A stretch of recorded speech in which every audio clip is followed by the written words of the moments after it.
Pada kesempatan kali ini masih seperti kemarin ya, kultum kuliah 7 menit. Nah, kultum. Nah, ini jadwalnya Pak Rudi memang kali ini. Judulnya kultum hari ini adalah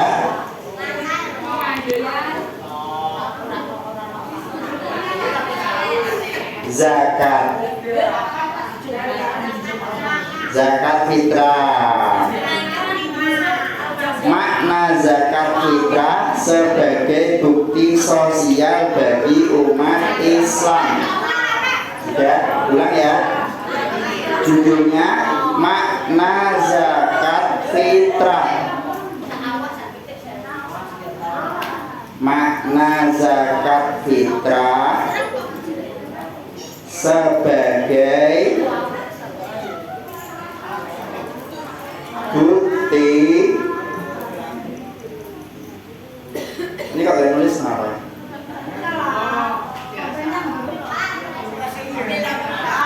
Sebagai bukti sosial bagi umat Islam.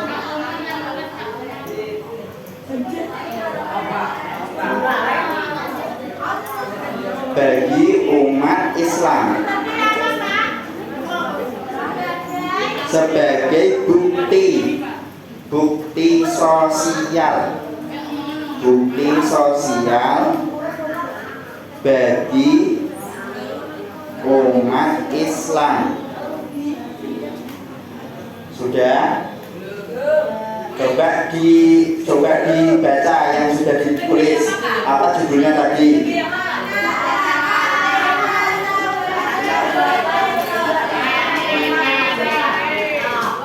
Bagi umat Islam. Apakah kalian semua sudah zakat fitrah? Ya, alhamdulillah.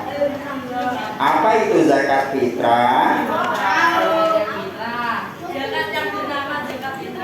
Zakat yang bernama zakat fitrah, ya betul. Apalagi kan ada zakat gak fitrah juga, ada zakat mal, ya kan? Apalagi apa itu zakat fitrah?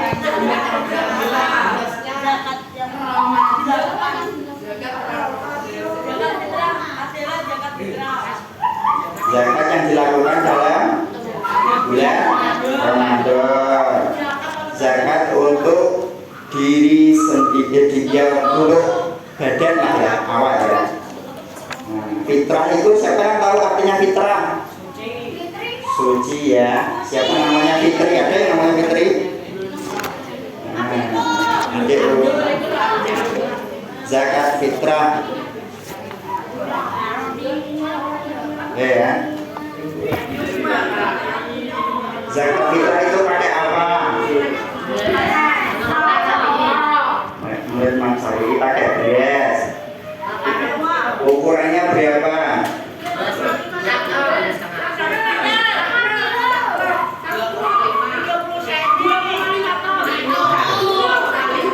Kira-kira 2,5 ton. Oh ya, yang sudah kita lakukan ya. Tak bacakan sebentar ya, didengarkan ya. Zakat fitrah tajibu biidraki juz'in min Ramadan wa juz'in min Syawal alaman malaka syai'an zaidan alaman ya. Jadi wajib mengeluarkan zakat fitrah ya bagi orang yang sudah balik, ya udah bagi seseorang dan yang menjadi tanggungan nafkahnya. Jadi kalian meskipun anak kecil itu wajib membayar zakat fitrah. Bukan balik ya. Meskipun anak kecil juga zakat fitrah. Tapi yang zakat fitrah siapa? Bu ane Pak ane. Selagi dua anak dia kudu dizakati. Nah, ya. Oke. Apa? Jadi zakat fitrah itu dulu itu ukurannya itu pakai tangan. Zakat fitrah itu dulu pakai tangan. Jadi beras kan pakainya beras ya. Itu tangannya dimasukkan ke dalam beras. Tak contohnya kayak gini. Diperhatikan ya, ini. Jadi beras dimasukkan gini. Nah, beras yang di sini itu dimasukkan ke tempat. Nah, 4 kali. Ya, jadi dulu itu belum ada ukuran, dulu pakainya tangan. Tapi tangan orang dewasa. 4 kali gini. Jadi dari tangan sini sampai ya, ini kan dulu. Sekarang kan sudah ada ukuran. Zakat fitrah itu pakainya kira-kira ya. Jadi bukan sak cawuk gini ya, tapi gini semuanya. Sak tangan gini gitu. Sak cawuk gini memang sedikit. Nah, itu 4 kali. Lah kira-kira itu ukurannya 2,5 kilo. Lah kira-kiranya itu. Jadi pada zakat fitrah itu wajib juga niatnya nawaitu kemarin deh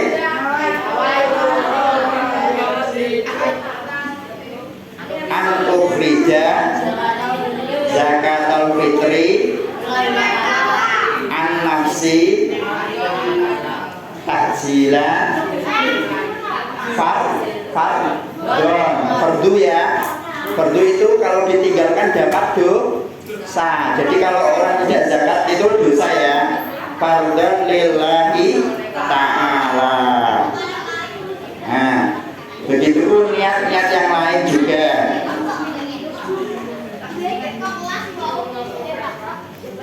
Apa? Niatnya? Itu tulis ya, nawaitu an ukhrija. Sudah tulis?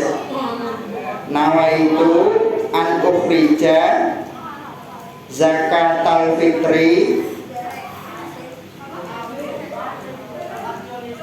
an nafsi takjilan. Sudah? Tak ulangi. Nawaitu an ukhrija zakatul fitri an nafsi. Sudah? Takjilan fardhan lillahi ta'ala. Doa ketika menunaikan zakat itu Rabbana taqabbal minna innaka antas samiul alim. Maknanya, ya Allah, semoga Engkau terima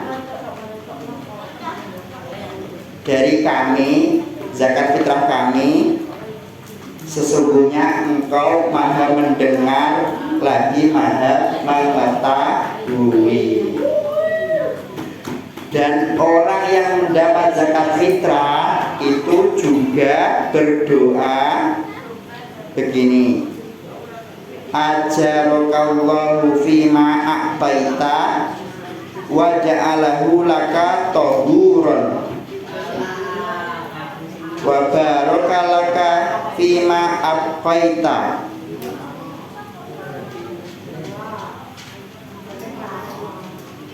Semoga Allah mengganjar apa yang telah kau berikan dan menjadikannya bagimu sesuatu yang mensucikan, dan mudah-mudahan Allah memberi barokah terhadap apa yang kau tetapkan. Ajarokallahu fima a'taita wa ja'alahu laka tahuron wa barakalaka fima abqaita. Nah, nanti kalau kau pengen doanya bisa menghubungi Pak Rudi, nanti ditulis ya. Nah, Ini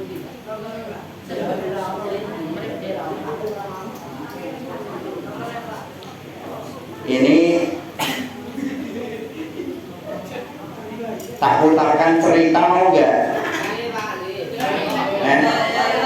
Mau ya? Kita dengerin sama-sama ya. Tapi ada syaratnya. Tidak boleh ada yang bersuara. Ya. Soalnya suaranya indik, ya. Oke, yang boleh bersuara ya. Oke, tak putarkan ya tentang cerita seorang yang zakat. Disimak saja. Yang menarik. Oke, didengarkan ya. Yang telah dipopulerkan oleh sebagian penyanyi dari tanah Tunis, kalau tidak salah itu, yang kemudian mempopulerkan kisah ini. Kisah ini berawal ketika Rasulullah Muhammad SAW akan berangkat menuju ke sholat Id. Kemudian mengetahui banyak anak kecil-kecil yang bermain-main.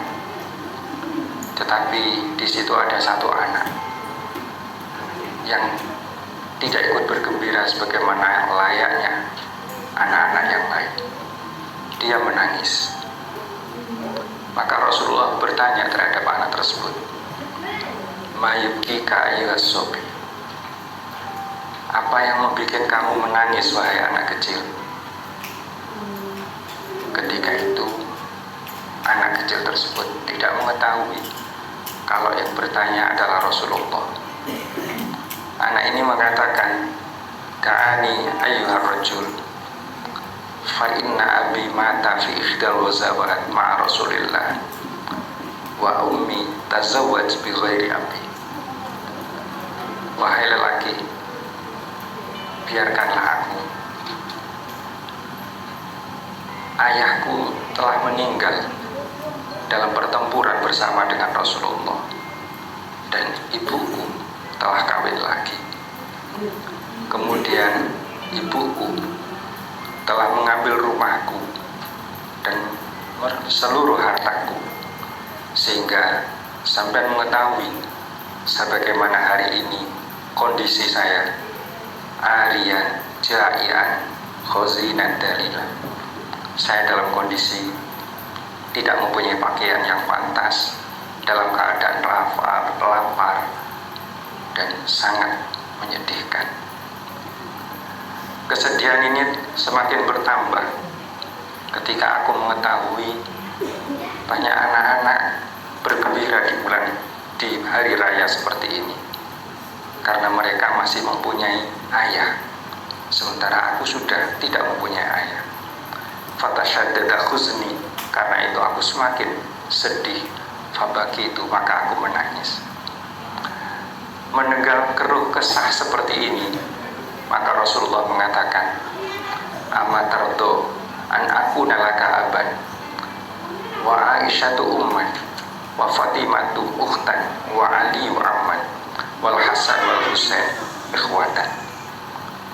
Wahai anak kecil, apakah kamu suka jika aku ini menjadi bapakmu, dan Aisyah menjadi ibumu, dan Fatimah menjadi saudaramu, dan Ali menjadi pamanmu, dan Hasan dan Husain menjadi saudaramu?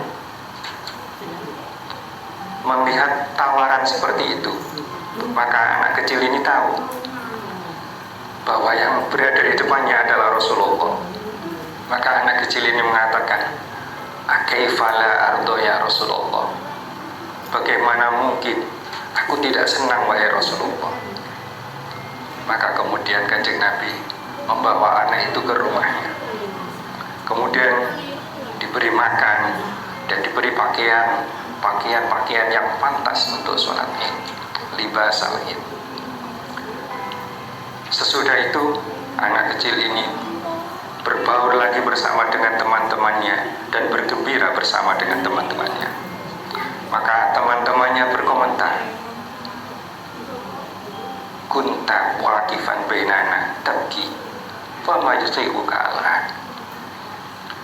Tadi sampean berada di sini menangis, tetapi kenapa tiba-tiba sekarang sampean bisa tertawa? Anak kecil ini menjawab, kuntu jarian fasyabian wa kuntu arian fakusitu wa kuntu bi ghairi abin fa asbaha Rasulullah abi wa Aisyatu ummi wa Fatimatu ukhti wa Ali wa ammi wal Hasan wal Husain ikhwati. Tadi aku memang dalam keadaan lapar, dan tadi aku dalam keadaan arian, tidak mempunyai pakaian yang pantas. Kemudian sekarang fakus itu aku telah diberi pakaian, dan aku telah mempunyai abah, telah mempunyai bapak, yaitu Rasulullah Muhammad SAW. Sementara Aisyah adalah ibuku, dan Fatimah adalah saudara perempuanku, dan Ali adalah pamanku, dan Hasan dan Husain adalah saudaraku. Maka inilah kegembiraanku. Melihat itu semua, maka teman-temannya, teman-teman kecilnya, sembari melamunkan angan-angan, mereka mengatakan, ya laita abana matu fi ikhdal ghazawat ma'a Rasulullah. Wahai, andai bapak-bapakku juga meninggal di salah satu pertempuran bersama dengan Rasulullah. Itulah perangai yang luar biasa yang diajarkan oleh Rasulullah pada hari raya seperti yang sebentar lagi kita alami. Maka melihat peristiwa ini tidak bisa ditawar bahwa keberhasilan kita beribadah dengan baik di bulan Ramadan harus ditunjang ada kepekaan sosial, ada keinginan untuk menjawab problem-problem sosial. Karena itu sebagai bukti bahwa kita memang betul-betul dekat dengan Allah. Kedekatan kita dengan Allah akan menginspirasi kita tidak hanya beribadah dengan baik, tetapi menjawab terhadap kondisi-kondisi sekitar, sehingga kita betul-betul bermanfaat, tidak hanya untuk pribadi, tetapi juga untuk yang lain, untuk umat, dan untuk makhluk-makhluk yang lain. Kiranya inilah pengajaran Ramadan yang paling berharga bagi kita, agar kita punya kedekatan dengan Allah, tetapi di selain pihak juga punya kepekaan sosial untuk mampu menjawab problem-problem sosial dengan sebaik-baiknya. Semoga ibadah Ramadan kita diterima oleh Allah, dan semoga menjadikan kita bisa diselamatkan oleh Allah mulai di dunia sampai kelak di akhirat. Demikian, mohon maaf atas segala khilaf. Akhirnya Allah semoga meridhoi kita semua. Wassalam. Ceritanya sudah ya. Jadi itu menceritakan tentang kepekaan sosial. Nah, lalu hubungannya apa dengan zakat? Nah, kita kan zakat kan memberi, kepekaan sosial itu menyalurkannya. Nah, jadi zakat yang sudah dikumpulkan nanti disalurkan ke fakir miskin di sekitar kita. Termasuk kayak tadi, ada anak kecil yang tidak punya apa-apa, tidak punya baju, tidak punya orang tua, tidak punya apa lagi, jadi masih mending kalian ya. Itu tidak punya, tidak lapar berarti tidak punya makanan ya. Nah, itu zakat yang sudah kita kumpulkan itu agar disalurkan ke tempat-tempat yang semestinya. Semestinya itu adalah satu, fuqara, orang fakir; dua, orang miskin, masakin; tiga, amilin, itu yang mengelola zakat. Terus yang keempat, mu'allafati qulubuhum, orang yang dilunakkan hatinya. Jadi orang yang baru masuk Islam atau orang yang, nah itu ya, biar dia senang Islam dikasih zakat. Riqab itu apa? Budak. Ghalimin, orang yang kebutuhan hutang. Nah, kebutuhan. Wa fi sabilillah, dan orang yang di jalan Allah perang jihad fisabilillah, wabni sabil dan anaknya jalan orang yang bepergian jauh. Nah itu bisa dikasih bekal ya. Wala yajuzu sharbuha liwairihim. Jadi intinya memberikan zakat itu pas, bukan malah orang kaya dikasih zakat gitu ya, kepekaan sosial gitu. Jadi ada anak kecil di sebelahmu nggak bisa makan, zakatnya malah mau kasihkan orang kaya. Lah yang kecil kan bengok-bengok ya, nggak punya makan, nggak punya beras. Nah, termasuk juga dia nggak punya baju.